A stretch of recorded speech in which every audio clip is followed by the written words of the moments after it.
moyo wako unabeba nini na unachukua nini. Biblia inasema hivi, chunguzeni kila roho, si kila roho zitokazo kwa Bwana inazima. Unapokuwepo hapo ukiwa kwenye mfumo, mimi nahubiri hapa, usipokee kila kitu unapokea unakula. No, unakipembua. Hichi ni cha kwangu, unaingiza ndani. Hichi sio cha kwangu, unakitoa. Hichi cha kwangu kinanihusu, na roho naye akiwa anakushuhudia. Hujatambua, ndio maana kile kitu tusiende sawa.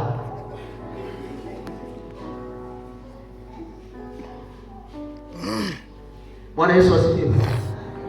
Bwana Yesu asifiwe sana.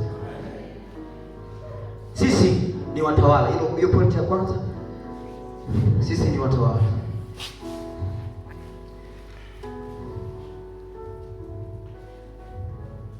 Lazima tujue kuwa sisi ni watawala. Lazima tujue ya kuwa sisi sio wa kawaida. Tunao uzima. Tunao uzima. Sisi sio watu wa kawaida na tunao uzima. Kwa magonjwa yanapokuja lazima ujue ya kwamba unao. Sasa tunateseka sana sasa hivi wachungaji kuwabembeleza watu, kuanza kuwaombea. Wakati mtu anaweza kasoma tu andiko la Yohana ngapi ile, kwa maana jinsi Mungu alimpenda ulimwengu hata akamtoa mwanae wa pekee ili kila mtu amwaminie asipotee ila bali awe na uzima.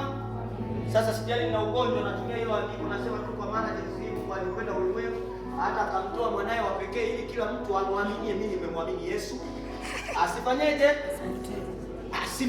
Sitaki kupotea, na kweli sijapotea. Yesu unaona, bali awe na uzima.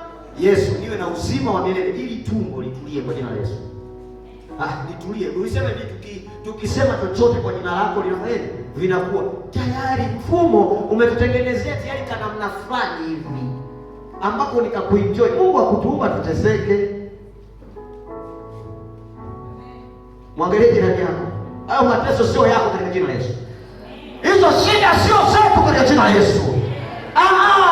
Hayo baraana wanaoyasema mabibi sio ya kwetu. Sisi tumetengenezwa kwa mfano wa Bwana, kwa hiyo tumemilikishwa. Hii dunia tunatakiwa tutawale na tutaenda kutawala pamoja na Bwana mbinguni, lakini katika yote hayo tunatakiwa kuishi maisha ya raha tukiwa duniani, sio maisha ya mateso. Mimi mtajuaje kuwa huyu ni mchumba wangu? Wewe usiteseke dada, omba. Kanuni inasema omba. Kuna mtu mmoja alinichekesha akasema, kama wewe ni Mungu, hii ngozi kama wewe unasema iloani, anakuja kutemeloana amna, imekauka tayari. Hii hapa, kama wewe ni Mungu, paroe kote isiroe. Anakuja nakuta haijaro. Mungu mbona mwepesi jamani? Mungu ni mwepesi. Sisi tunamchukulia Mungu ngumu mzito. Mungu wetu sio mgumu hivyo. Mungu wetu ni mwepesi kujibu bila sababu. Nikaribia mimi nani nitawakaribia ninyi? Sikiliza, ukimsogelea Yesu naye anakusogelea. Ukimkimbia na mama na yeye kimbia. Sisi lakini ila wengi tumeshamkimbia Yesu.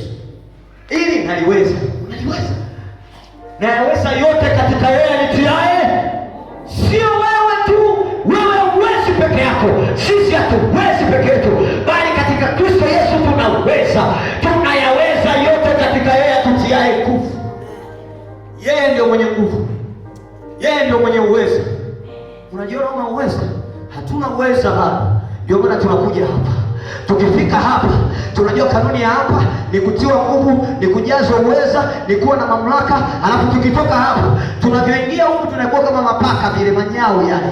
Lakini tunapotoka hapa tunatoka kama masimba. Tunapokuwa mtaani huko tunafanya biashara zetu kama masimba waliotawala, sio kwa kuongea maneno magumu kwa watu, sio kwa kuwasema vibaya kwa watu, sio kwa kupigana nao, ila tunaenda kama watawala wenye hekima zao, watu ambao wana uwezo wa kuitwa na watu wengine wasuluhishe kesi,